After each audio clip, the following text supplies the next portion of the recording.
Tanaka, you've tuned into Talk Business, and to all our viewers who are joining us from around the region via Sky Pacific, welcome to the show. This week on Talk Business, we take you to Navua to feature a business that has given aquaculture a whole new meaning. They're farming crabs in huge ponds and mangrove pans. That's right, and the crab company Fiji will argue that it's quite possible. Join us over the next half hour as we show you what a little ingenuity, innovation, and hard work can achieve.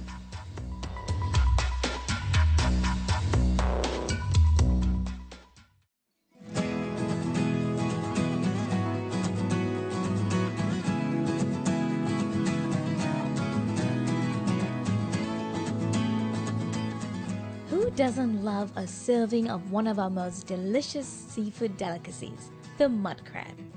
Whether it's curry, michi, or simply boiled, it's been long on the menu for most families here.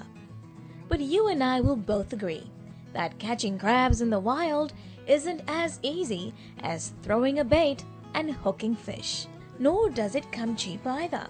A string of crabs can cost you an arm and a leg.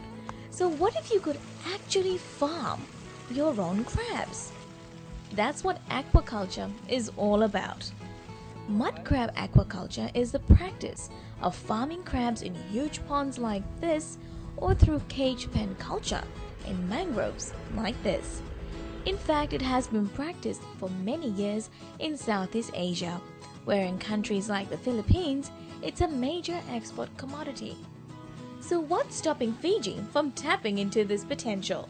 Will Librats, the man behind the crab company Fiji, realize this some years ago? The government of Kosrae in Micronesia asked me if I could identify a mud crab farming specialist.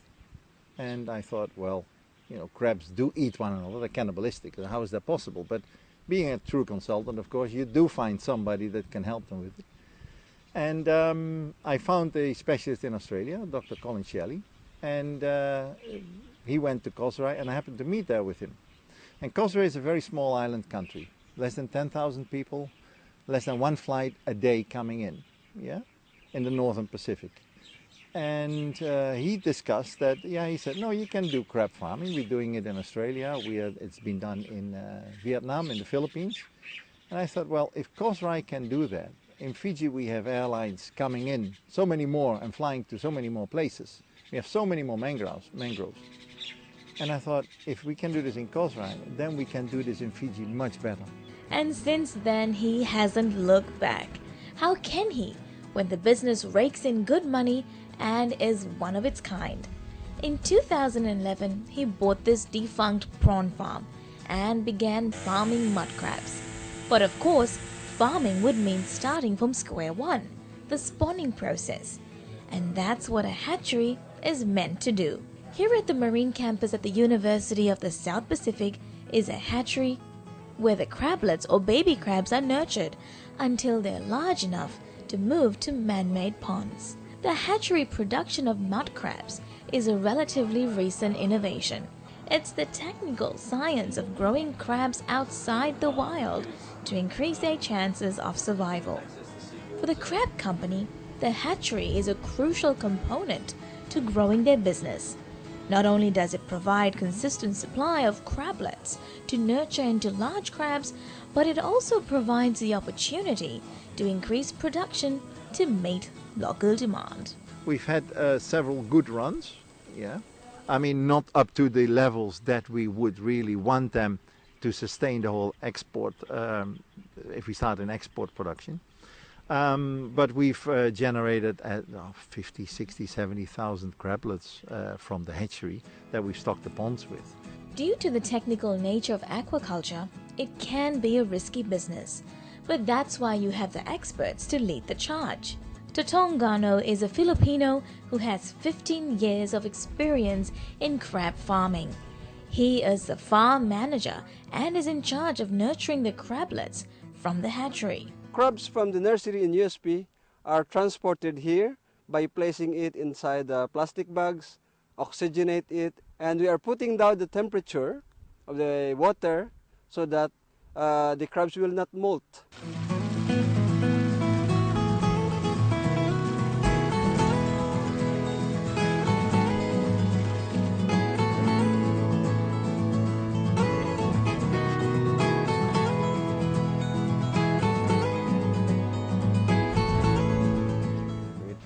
there you have it. The little crabs, one even ready to pounce. Before this pond nets are prepared, is installed, we are preparing the ponds by letting the natural food grow in this, fill up with water. Ponds are prepared that we are seeing to it that there is no other big crabs inside, so that they could eat this, bite these nets around here. Now crabs are cannibalistic in nature and will eat their own if need be, which is why extra care must be taken in these ponds. The crabs grows faster compared to the ones in the hatchery.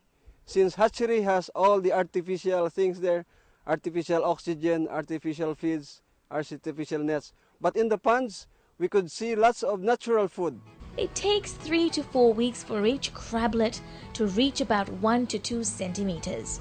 There's about 8,800 crablets in this pond which were brought from the hatchery. And they have a 50% chance of survival here, much higher than in the wild. Once at the nursery, it'll take another 1 to 2 months to reach between 5 to 10 centimeters or 30 grams. From the hatchery to harvest, it can take around 12 months for a single crab to mature.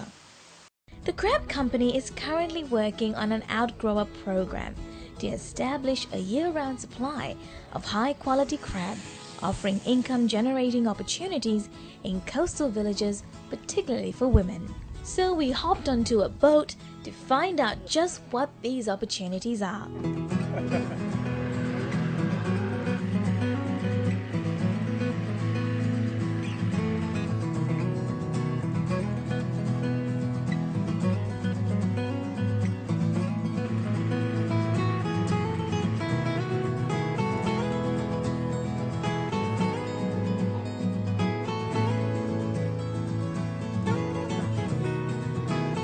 It's called cage pan culture, where nets like these are placed around the mangroves to keep the crabs within their natural habitat.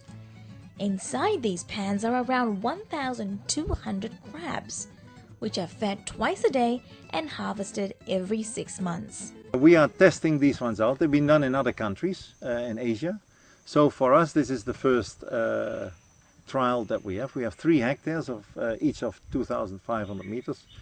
And as you'll see, even with the normal fishing grounds, this area is still open for the fishermen from the nearby villages.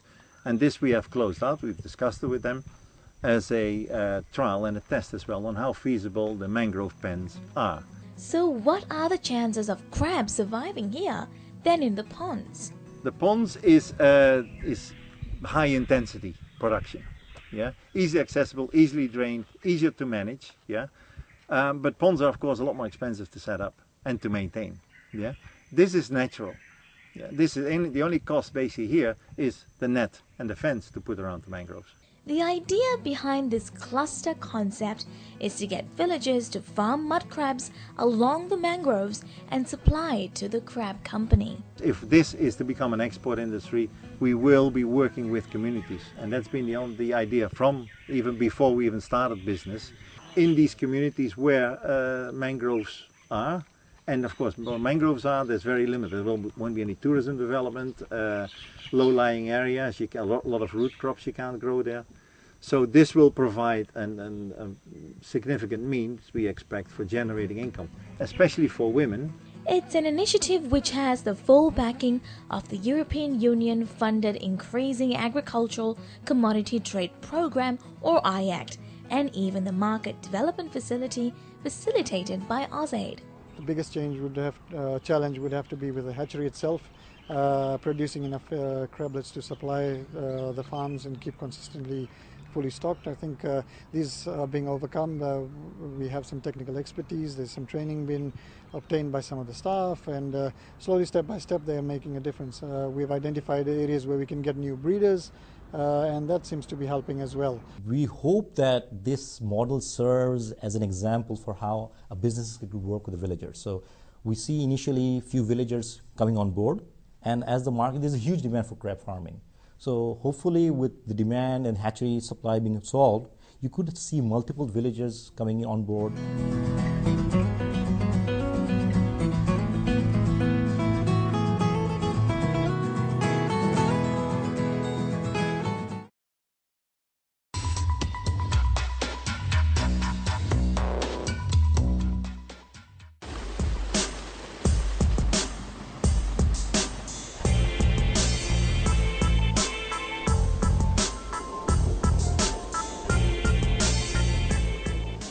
idea that one could farm crabs through aquaculture is a new phenomenon in Fiji.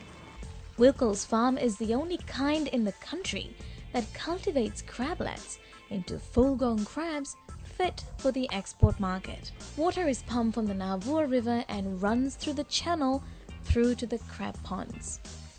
There are two basic forms of land-based mud crab culture practices.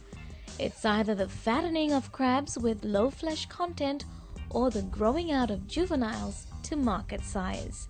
And that's where all the food comes in. This freezer stores all waste pieces and guts of fish which have been gathered from fish canneries.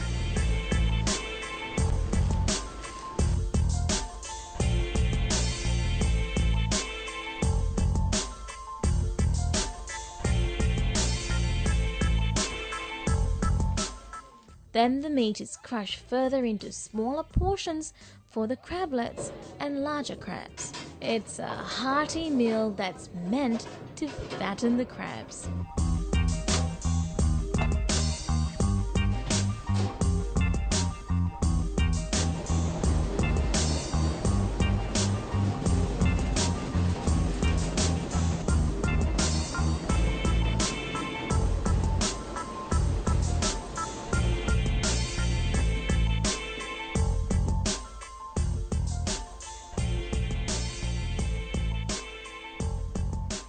Now we're off to catch some crabs from the pond.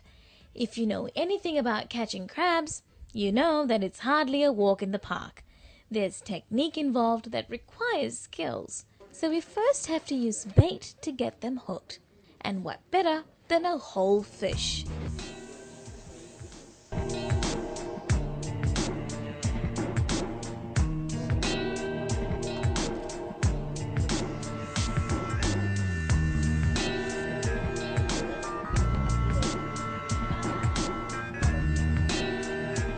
Once the bait is ready, it needs to be placed firmly in the frame to attract the crabs.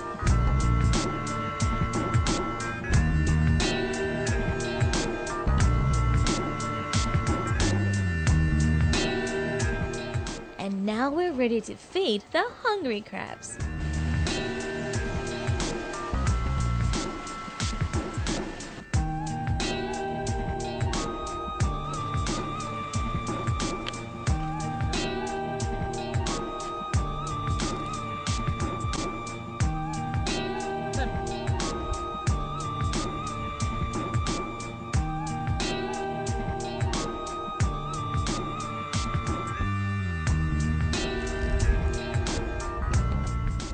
We throw in the bait, and the waiting game begins.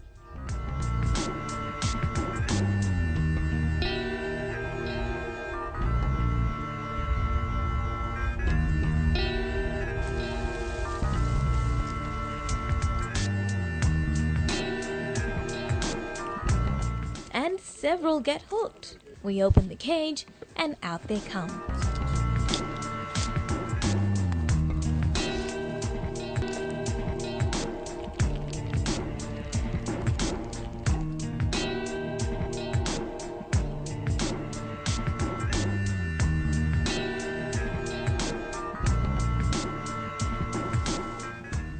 In the next pond not too far off, there's a spectacular scene. In fact, I've seen nothing like this before and can only imagine many haven't either. Take a look at that. So many large crabs in one place. Can you imagine what they would taste like in Lolo? This entire pond has thousands of crabs.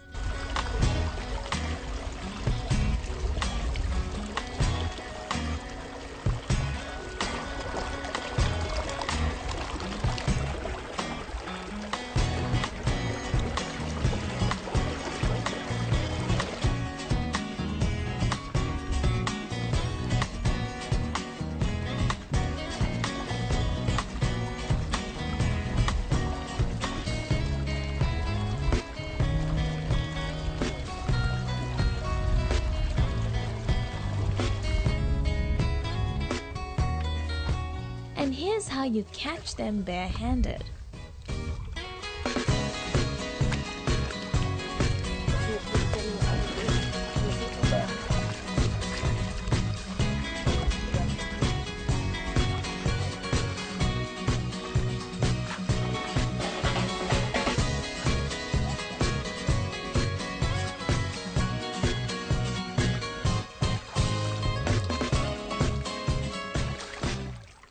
This is premium A-grade crab, fit for the export market.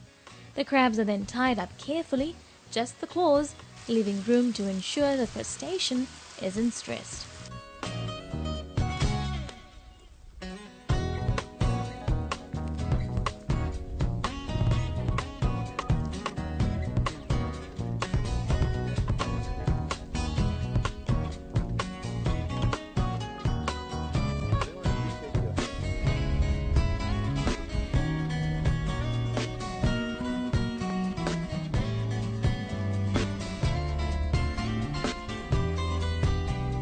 Now they're ready to be packed, and off to the packaging center they go.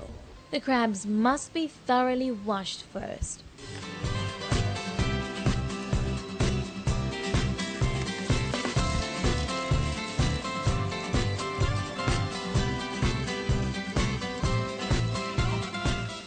Now to the packaging bit for export. Each crab weighs just over 500 grams. That's good value for money.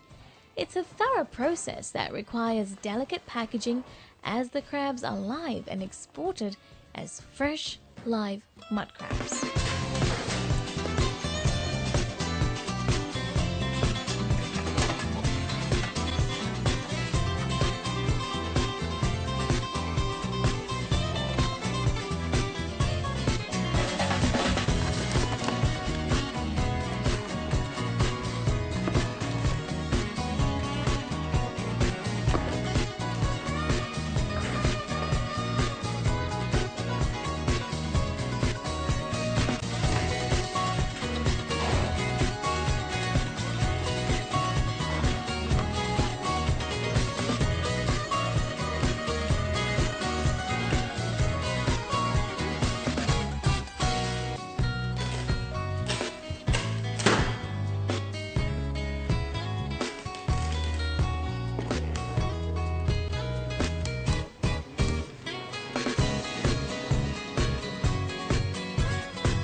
Meeting the local mud crab demand has been a challenge since the inception of the crab company.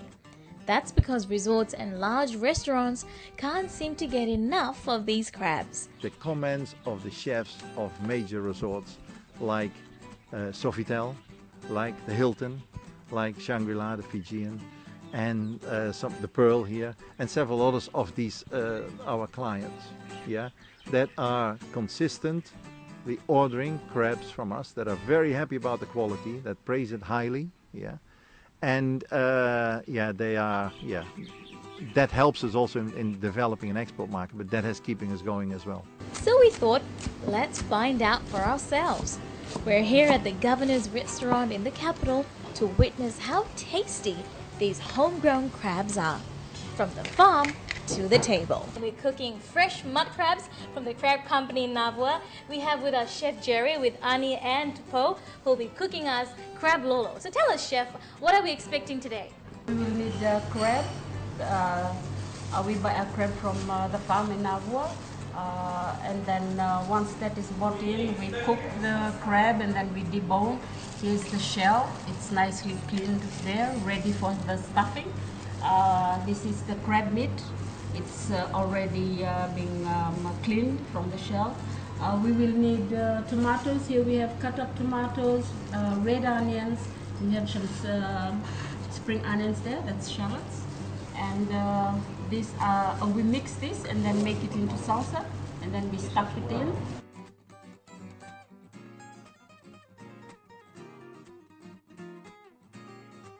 We get these crabs almost the same sizes, and it's very presentable when you have it on the plate. You're going to take the shell, then you're going to fill the meat inside the shell. I'm going to add a bit of that chloro into the crab so that the moisture is in there. Now the crab is ready to bake. We're gonna put inside the baking tray with a little bit of lolo. How long does it go in the oven for? 10 to 15 minutes. So Annie, what are we serving the crab with today? The crab is served with sweet potato kumala. We have different types of kumala. Here we serve it with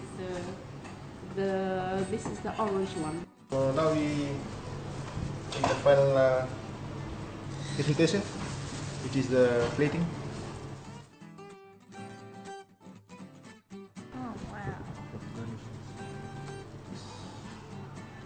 Kumala side. Caramelized roll. There you have it, a final Tulpungiti in at the governor's restaurant Suma. In any given week, the crab company can sell about 150 to 200 kilos of crabs, but in a few months, this will increase to around 350 to 400 kg as the company embarks on further expansion plans. You don't have to import anything. Yeah, we feed it waste fish that we get from the fish processors.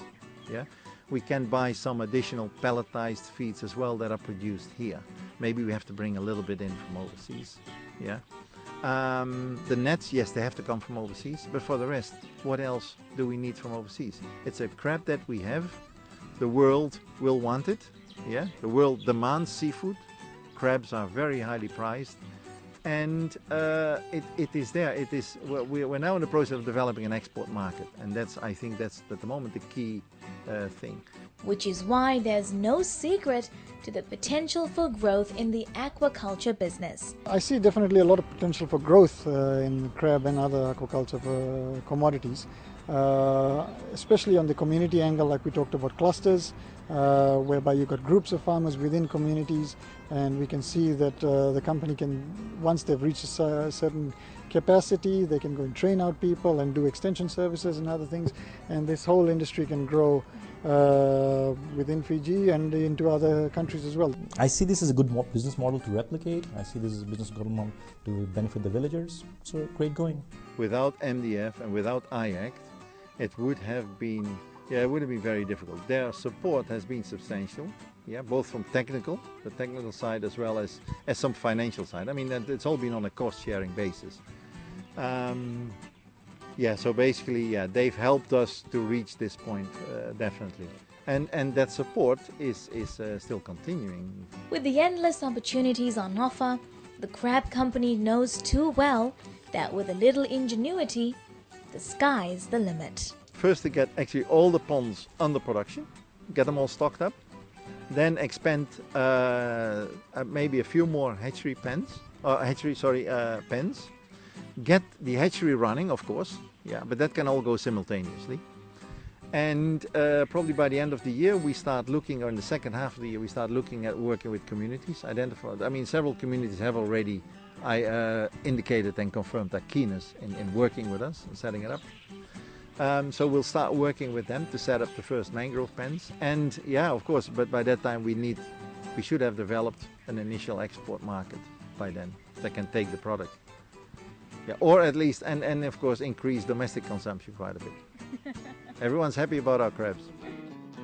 And that wraps the show for this week. Send me an email and tell me what you think of the show. talkbusiness@fijitv.com.fj. Remember, you can catch me on the net on our YouTube channel, www.youtube.com/talkbusiness, and also find us on Facebook, www.facebook.com/talkbusiness. And if you have a Twitter account, follow me at RachnaFijiTV.